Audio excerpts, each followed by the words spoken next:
Good morning, children. See, here we are starting with a new chapter, that is admission of a partner. This is the part 1 of the chapter. Admission of a partner is all about reconstitution of firm.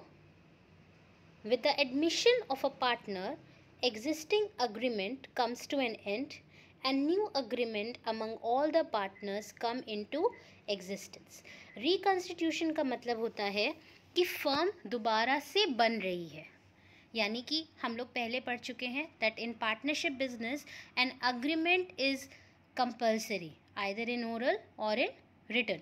So whenever a new partner is admitted to the firm, जब पुराने partners के साथ कोई नया partner भी business join करता है, firm join करता है, तो उस केस में पुराना वाला अग्रीमेंट ख़त्म हो जाता है and a new agreement is maintained. So with the admission the partnership firm is reconstituted. दोबारा से उसको कॉन्स्टिट्यूट किया जाता है. Sometimes a new partner is needed into the business due to the following reasons. What are the reasons? क्यों एक नए partner को फर्म में लेने की ज़रूरत पड़ती है? The first reason can be when more capital is needed for the expansion of the business. As we know that in partnership business the partners contribute the capital. Partners पैसा लगाते हैं. तो अगर हमें बिजनेस में और ज़्यादा पैसा चाहिए और अगर हमारे पुराने पार्टनर्स और नहीं लगा सकते, तो हम उसके लिए नए पार्टनर को एडमिट करते हैं ताकि वो अपने साथ और कैपिटल इंट्रोड्यूस कर सकें. Secondly, when a competent and experienced person is needed for the efficient running of the business. जब हमें किसी और ज़्यादा बेटर स्किल्ड और बेटर कॉम्पिटेंट पर्सन की ज़रूरत पड़ती है, देन वी कैन हायर और we can admit somebody more competent as a partner. Thirdly, to increase the goodwill and reputation of the business by taking a reputed and renowned person into the partnership. जब हमें अपने firm की reputation को, goodwill को और better करना है और बढ़ाना है, तो हम किसी फेमस पर्सनालिटी को या किसी ऐसे इंसान को जिसका बहुत ज़्यादा अच्छी इमेज है मार्केट में, सोसाइटी में, हम उसको एज अ पार्टनर एडमिट कर सकते हैं. And lastly, to encourage a capable employee by taking him into the partnership. अगर हमारे बिजनेस में, हमारे फर्म में कोई एम्प्लॉई है जो बहुत हार्ड वर्किंग है, बहुत एफिशिएंट है, तो उसे हम एक मोटिवेशनल या मोटिवेशन उसका बूस्ट करने के लिए, मोरल उसका बूस्ट करने के लिए हम उसे एज अ पार्टनर अपॉइंट कर सकते हैं. तो these are the reasons when a firm needs a new partner. At the time of admission, the new partner brings his share of goodwill and capital in cash. जब भी एक नया partner firm को join करता है तो उसे दो चीज़ें लानी होती है और दोनों ही कैश में. इन शॉर्ट अगर हम बोलें तो जब भी एक नया पार्टनर फर्म ज्वाइन करता है तो वो एक certain amount of money cash में लाएगा और उसमें से जो भी कैश वो ला रहा है वो किस लिए लाएगा? वो कुछ अमाउंट फॉर गुडविल लेकर के आएगा और कुछ अमाउंट वो एज कैपिटल लेकर के आएगा. तो these two things, capital and goodwill, will be brought by a new partner in cash at the time of admission. Old partner sacrifice a share of their profits in his favor and thus he gets a share in the future profits of the firm. Obviously, जब एक नया partner firm join कर रहा है, पैसे contribute कर रहा है, गुडविल के नाम पे पैसे कंट्रीब्यूट कर रहा है, तो डेफिनेटली उसे भी हमें प्रॉफिट में शेयर देना पड़ेगा. और नए पार्टनर को प्रॉफिट में अगर शेयर देना है तो पुराने पार्टनर्स अपना शेयर सैक्रिफाइस करते हैं. So at the time of admission of a new partner, the new partner gets the share in profits which are sacrificed by the old partners. Following adjustments are needed at the time of admission of a new partner.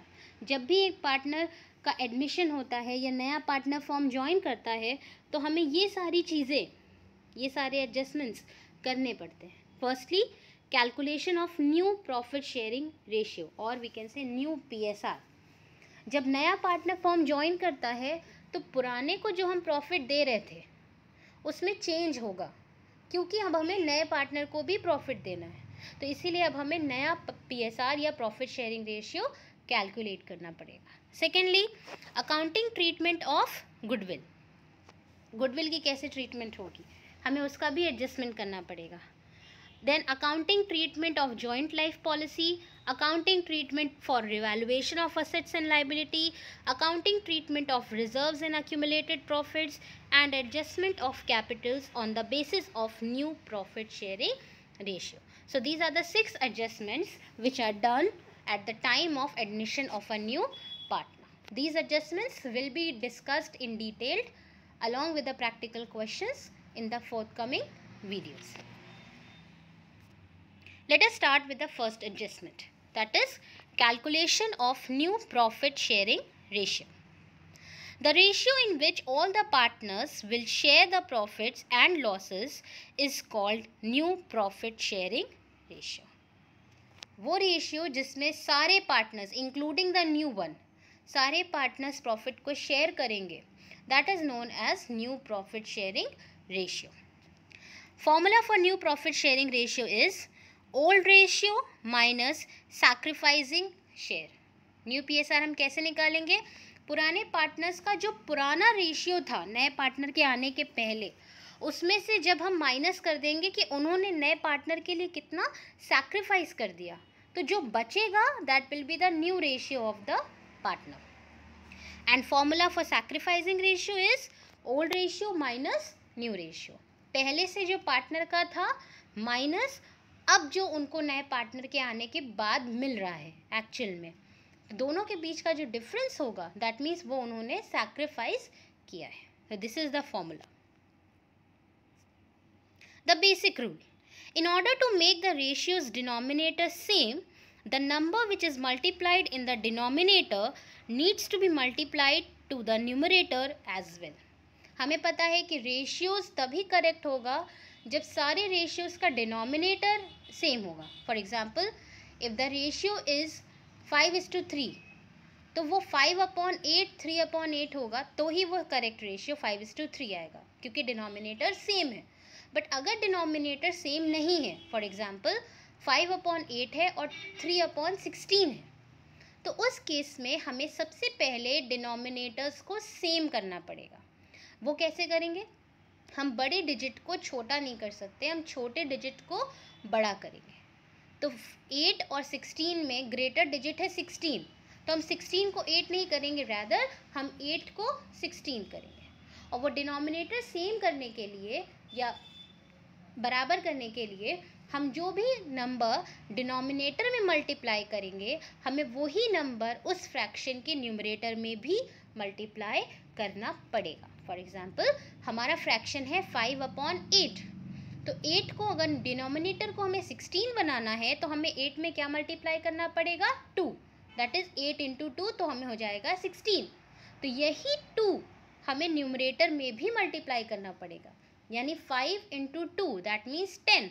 तो आपका जो अब correct fraction आएगा that will be 10/16. These are the cases for calculating PSR. Case number 1. When old partners share the remaining share in their old ratio. जब पुराने partners नए partner के आने के बाद, उनको शेयर देने के बाद जो भी बचता है, जब वो अपने पुराने रेशियो में ही शेयर ले लेते हैं, this is the first case. और ये केस मोस्टली तब अप्लाई होता है जब कोई भी इंफॉर्मेशन क्वेश्चन में नहीं दी है. For example, A and B are partners with PSR 5:3. PSR is profit sharing ratio. C is admitted for 1/4 share. Calculate new PSR. A और B पार्टनर्स हैं जिनके बीच में रेशियो है 5:3. C नया पार्टनर एडमिट हो रहा है 1/4 शेयर के लिए, और हमें न्यू PSR कैलकुलेट करना है. कोई भी इंफॉर्मेशन नहीं दी है, तो हम ये अज्यूम करेंगे कि C को शेयर 1/4 का देने के बाद जो भी बचेगा वो पुराने पार्टनर्स अपने पुराने रेशियो यानी कि 5:3 में ले लेंगे. So let us have the look at the solution. Let this share be 1, मतलब टोटल शेयर आप अज्यूम कर लीजिए कि टोटल 1 है. 1 शेयर में से 1 माइनस 1/4, यानी 1 शेयर में से 1/4 अगर हमने सी को दे दिया, न्यू पार्टनर को दे दिया, तो रिमेनिंग कितना बचा? 3/4. This remaining share is to be distributed in the old PSR, that is 5:3. यानी टोटल शेयर हमने अज्यूम किया है कि 1 है, 1 में से 1/4 शेयर हमने न्यू पार्टनर को दे दिया, तो बचा हमारे पास 3/4 शेयर. और ये 3/4 शेयर पुराने पार्टनर्स के बीच में पुराने रेशियो में डिस्ट्रीब्यूट हो जाएगा, क्योंकि और कोई भी इंफॉर्मेशन इस क्वेश्चन में नहीं दी है. तो ए को रिमेनिंग शेयर यानी 3/4 का कितना मिलेगा? 5/8. 5/8 कैसे आया? इनका पुराना रेशियो था 5:3, मतलब 5 + 3, किसी चीज़ का टोटल 8 पार्ट, तो 5/8 पार्ट ए का और 3/8 पार्ट बी का.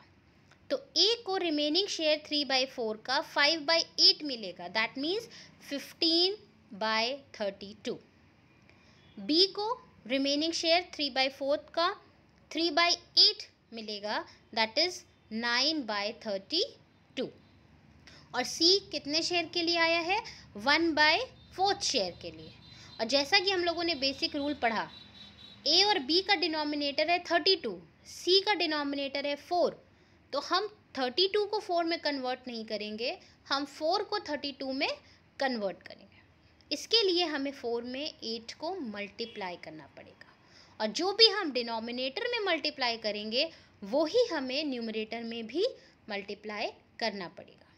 इसलिए सी के शेयर में 1/4 में हम मल्टीप्लाई करेंगे 8/8, तो सी का न्यू शेयर आ जाएगा 8/32. तो अब ए, बी एंड सी तीनों का ही जो डिनोमिनेटर है वो सेम हो गया, 32, 32 एंड 32. तो आपका जो न्यू PSR है that is 15:9:8. This is case number 1. Case number 2. When old partners share the remaining share in an agreed ratio or equal ratio. मतलब जब पुराने पार्टनर्स रिमेनिंग शेयर को अपने ओल्ड रेशियो में ना शेयर करके इक्वली ले रहे हैं या फिर कोई डिसाइडेड शेयर में ले रहे हैं. जैसे हमने पहला एग्जांपल डिस्कस किया था, ओल्ड रेशियो था 5:3 और वो रिमेनिंग को उसी रेशियो में डिस्ट्रीब्यूट कर ले रहे थे. लेकिन अगर वो ये डिसाइड कर लें कि रिमेनिंग शेयर हम इक्वली आधा आधा लेंगे या फिर हम लेट्स से 3:2 में लेंगे, तो वो रिमेनिंग शेयर उसी रेशियो में डिस्ट्रीब्यूट होगा. For example, A and B are partners with PSR, that is profit sharing ratio, 3:2. C is admitted for 1/8 share. The new PSR agreed between A and B is 4:3. Calculate new PSR of all the partners. A और B partners हैं जिनका PSR है 3:2.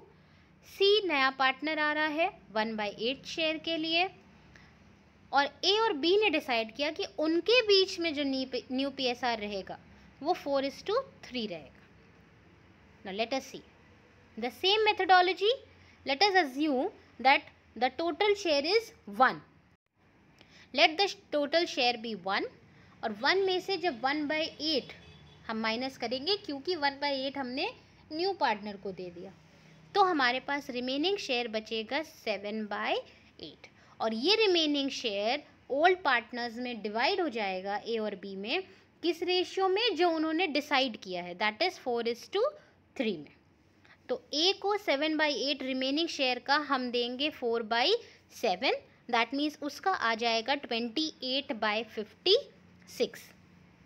B का remaining share जो है 7/8, तो B को हम 7/8 का देंगे 3/7. 3/7 कैसे आया? 4:3 उनका अग्रीड रेशियो था, तो 4 + 3 मतलब टोटल पार्ट्स हो गया 7.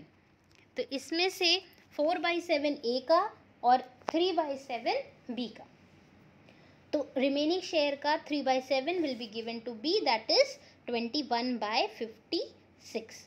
और सी कितने शेयर के लिए आ रहा था? 1/8 शेयर के लिए. और जैसा कि हम लोगों ने बेसिक रूल डिस्कस किया है, ए और बी का डिनोमिनेटर है 56, सी का डिनोमिनेटर था 8, तो हम 56 को 8 में कन्वर्ट नहीं करेंगे, रादर हम 8 को 56 में कन्वर्ट करेंगे, और 8 में हम ऐसा क्या मल्टीप्लाई करें कि 56 आ जाए, that is 7. So whatever we are multiplying to the denominator, the same will be multiplied to the numerator. That means C के शेयर में हम मल्टीप्लाई करेंगे 7/7. So C का शेयर आ जाएगा 7/56. अब डिनोमिनेटर सेम है, तो यानी कि अब हमारा जो न्यू PSR है तीनों पार्टनर्स के बीच में, दैट इज 28:21:7. और आपको देखना है कि कितना सिंप्लीफाई रेशियो हो सकता है, कितना छोटा रेशियो हो सकता है. तो अगर हम देखें तो 7 की टेबल में 28, 21 और 7 तीनों ही आ जाएगा. इसीलिए अगर हम 28:21:7 को सिंप्लीफाई करेंगे तो हमारा रेशियो आएगा 4:3:1. This is our simplified new PSR.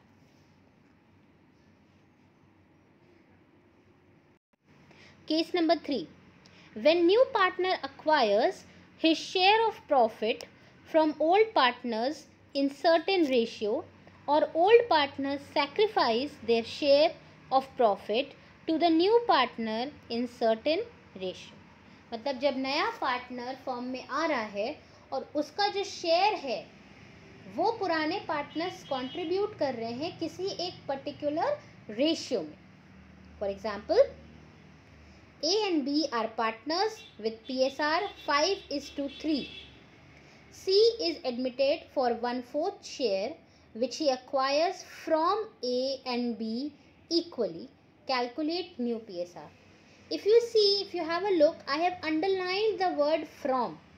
इसका मतलब ये है कि A और B जो पुराने पार्टनर्स हैं उनका पुराना PSR है 5:3.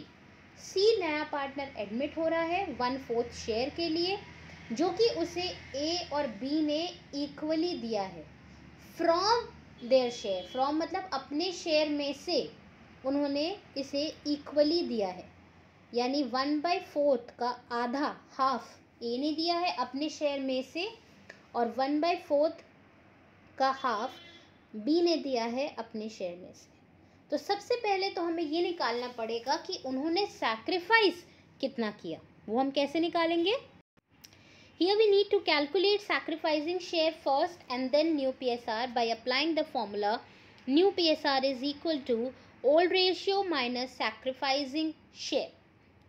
तो अगर हम देखें तो A और B कितना सैक्रिफाइस कर रहे हैं, जितने शेयर के लिए भी C आ रहा है उसका हाफ A दे रहा है और उसका हाफ B दे रहा है फ्रॉम देयर शेयर.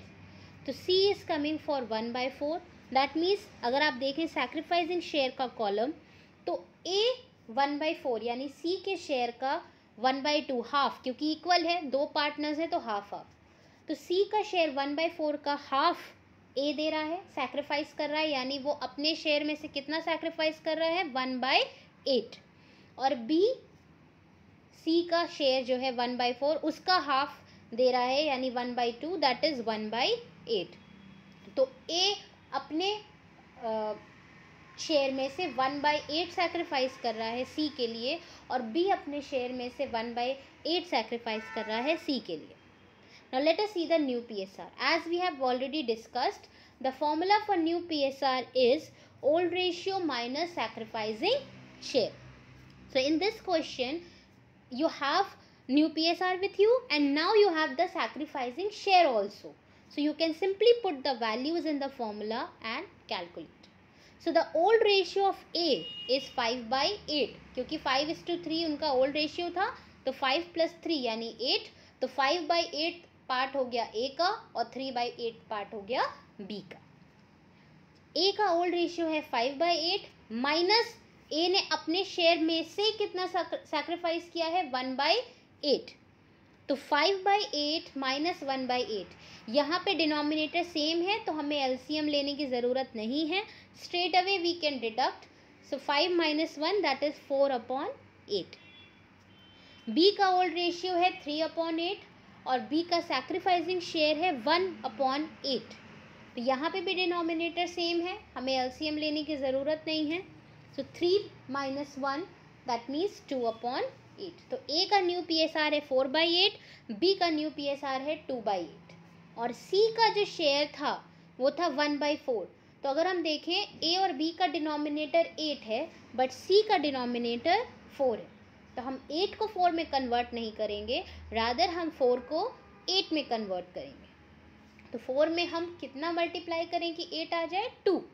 और जो हम डिनोमिनेटर में मल्टीप्लाई करेंगे वो ही हमें न्यूमरेटर में मल्टीप्लाई करना पड़ेगा। तो सी का करेक्ट रेशियो आएगा 1/4 मल्टीप्लाइड बाय 2/2, दैट इज 2/8। तो जो न्यू PSR है ए बी एंड सी का, दैट विल बी 4:2:2, और we can simplify, that is 2:1:1, क्योंकि 4, 2 और 2 तीनों ही 2 के टेबल से सिंप्लीफाई हो जाएंगे। Case number 4, when the sacrificing share of all partners is given in the question। यहाँ पे आपको sacrificing share कैलकुलेट करने की ज़रूरत नहीं है, आपको sacrificing share फॉर्मूला में दिया हुआ है, सॉरी क्वेश्चन में दिया हुआ है, आपके पास ओल्ड रेशियो है, you just have to apply the formula for new PSR। For example, A and B are partners with PSR 2:3, C is admitted for 1/4 share, he takes 4/20th share from A and 1/20th share from B. Calculate new PSR। इस question में A और B दो partners हैं, उनका old PSR है 2:3, C is the new partner, he is coming for 1/4 share, 4/20th sacrificing share है A का और 1/20th सैक्रिफाइसिंग शेयर है B का। तो हमें न्यू PSR कैलकुलेट करना है। We can straight away apply the formula for new PSR, that is old ratio minus sacrificing share. So the old ratio was 2:3, that means 2 plus 3 is 5. तो 2/5 A का old share है और 3/5 B का old share है।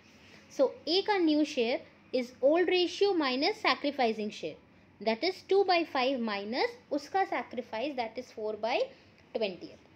तो 5 और 20 equal नहीं है, तो हमें LCM लेना पड़ेगा। LCM आएगा 20, 5 की टेबल में 20 4 टाइम्स जाता है, तो 2 into 4 दैट इज़ 8, 20 की टेबल में 1 टाइम जाता है, that is 4 into 1 4। So 8 minus 4/20 that is 4/20। B का ओल्ड शेयर है 3/5 माइनस B का सैक्रिफाइसिंग शेयर है 1/20। 5 और 20 का LCM 20, again 4 into 3 12 minus 1 into 1 1, that means 12 minus 1/20 is 11/20। और C का शेयर था 1/4। Again the basic rule, A और B का डिनोमिनेटर है 20, C का है 4, तो हमें 4 को 20 में कन्वर्ट करना है और उस कन्वर्जन के लिए हमें 4 में 5 को मल्टीप्लाई करना पड़ेगा। जो हम डिनोमिनेटर में मल्टीप्लाई करेंगे वही हमें न्यूमरेटर में मल्टीप्लाई करना पड़ेगा, यानी फिर C का जो शेयर है वो आ जाएगा 5/20। तो the new PSR in this case will be 4:11:5। Next is case number 5। Case number 5 is when new partner acquires his share of profit from old partners in particular fraction or old partners share। इसमें ये होता है कि जो भी नया partner आएगा, इस टाइप के क्वेश्चन में न्यू पार्टनर का शेयर नहीं दिया होता, आपको बस ये बताया जाता है कि पुराने पार्टनर्स ने कितना अपने शेयर का पोर्शन सैक्रिफाइस किया है न्यू पार्टनर के लिए, और ऑब्वियसली जो वो सैक्रिफाइस कर रहे हैं वही मिला करके बन जाता है न्यू पार्टनर का new share. For example, if you are coming as a new partner and if I am giving you 5 rupees and if somebody else is giving you 10 rupees, that means you are having 15 rupees, 10 plus 5. In the similar fashion, this case is followed. Let us take an example. The example says P and Q are partners in a firm. R is admitted. P gave 1/4 of his share and Q gave 1/3 of his share. Calculate new PSR. As you can see, the word of is underlined. In this question, there are two partners, P and Q. The new partner is R and P is giving him 1/4 of his share. Means P अपने share का 1/4 दे रहा है R को और Q अपने share का 1/3 दे रहा है R को, और हमें कैलकुलेट करना है न्यू PSR. तो जो ये 1/4 of his share 1/3 of his share है, दैट मीन्स ये आपको प्रपोर्शन रेशियो बता रहा है कि कितना वो दे रहे हैं. तो एब्सोल्यूट अमाउंट निकालने के लिए सबसे पहले आपको सैक्रिफाइसिंग शेयर कैलकुलेट करना पड़ेगा. Here we need to calculate sacrificing share first and then new PSR by applying the formula. New PSR is equal to old ratio minus sacrificing share. One more important thing, children, in this question the old ratio of the old partners P and Q is also not given. So in that case section 13 will apply, as we have discussed in the fundamentals chapter, that in the case partnership deed is silent, the PSR, the ratio between the partners will be equal. So in this case, since no information is given, we will assume the old ratio to be 1:1, that is equal. P is giving 1/4 of his share. P और Q का अगर old ratio 1:1 है, मतलब P का old share है 1/2 and Q का old share है 1/2. P is sacrificing 1/4 of his share. That means 1/4 of 1/2. So therefore P का sacrificing share निकालने के लिए हम 1/2 into 1/4 करेंगे. That means P का sacrificing share आएगा 1/8. In the similar manner, Q is sacrificing 1/3 of his share. That means 1/3 of 1/2. Therefore Q का sacrificing share हम निकालेंगे 1/2 multiplied by 1/3, that means 1/6. So we have the sacrificing share of P 1/8 and Q 1/6. And in the formula of new ratio, we have to apply sacrificing share. That's why we need not tally the denominators in this case. After calculating sacrificing share, in order to calculate the new PSR, we have to apply the formula old ratio minus sacrificing share. So we can see P का old ratio है 1/2 minus his sacrificing share 1/8. 2 and 8, since the denominators are not same and this is the case of subtraction, so we will take the LCM. The LCM of 2 and 8 will be 8. 2 की table में 8 4 times जाता है, that's why numerator में हमने multiply किया है 4. सो 4 into 1 4. Minus 8 की table में 8 1 टाइम जाता है, इसलिए 1 into 1 1. So 4 minus 1 upon 8 is equal to 3 upon 8. उसके आगे जो मल्टीप्लाई हमने 3/3 किया है वो अभी हम बताते हैं कि क्यों किया है. Q का ओल्ड शेयर 1/2 माइनस उनका सैक्रिफाइसिंग शेयर 1/6. सो 2 and 6 का LCM is 6. 2 की टेबल में 6 3 टाइम्स जाता है, therefore 3 into 1 is 3. माइनस 6 की टेबल में 6 1 टाइम जाता है, therefore 1 into 1 1. So 3 minus 1 upon 6, that is the new share of Q will be 2/6. And as I told you, यहाँ पे R का शेयर न्यू पार्टनर का शेयर नहीं दिया है, इसलिए आप जो पुराने पार्टनर सैक्रिफाइस कर रहे हैं आप उसको ऐड कर दोगे तो आपको मिल जाएगा न्यू पार्टनर का new share. So R is equal to sacrificing share of P, that is 1/8 plus sacrificing share of Q, that is 1/6. So 8 and 6 का LCM will be 24. 8 की टेबल में 24 3 टाइम्स जाता है, 3 into 1 is 3 plus 6 की table में 24 4 times जाता है, therefore 1 into 4 4. So R का शेयर आएगा 3 plus 4 upon 24, that is 7 upon 24. So as you can see, P का शेयर आया 3 upon 8, Q का शेयर आया 2/6 and R का शेयर आया 7 upon 24. डिनोमिनेटर्स सेम नहीं थे. हम 24 को स्मॉलर नंबर में कन्वर्ट नहीं करेंगे, बट जो स्मॉलेस्ट नंबर है या स्मॉलर नंबर है उनको हम लार्जर नंबर में कन्वर्ट करेंगे. दैट मीन्स हम 8 और 6 को कन्वर्ट करेंगे 24 में। तो अगर हम P का शेयर देखें 3/8 आया था, 8 को अगर हमें 24 में कन्वर्ट करना है तो 8 में हमें 3 को मल्टीप्लाई करना पड़ेगा, और बेसिक रूल कहता है जो हम डिनोमिनेटर में मल्टीप्लाई कर रहे हैं वही हमें न्यूमरेटर में मल्टीप्लाई करना पड़ेगा। इसीलिए हमने लिखा है 3/8 multiplied by 3/3, that is 9/24। In the similar fashion Q का शेयर है 2/6, 6 को हमें 24 में कन्वर्ट करना पड़ेगा, 6 में हम 4 मल्टीप्लाई करेंगे तो 24 मिलेगा, और जो हम डिनोमिनेटर में मल्टीप्लाई कर रहे हैं वही हमें न्यूमरेटर में भी मल्टीप्लाई करना पड़ेगा। So in order to calculate the correct share of Q, we will multiply 4/4 to 2/6, and hence we will get the share of Q as 8/24, and R ka share 7/24. So since the denominators are same, the correct new PSR will be 9:8:7. So I hope all the 5 cases and the examples are clear to you children.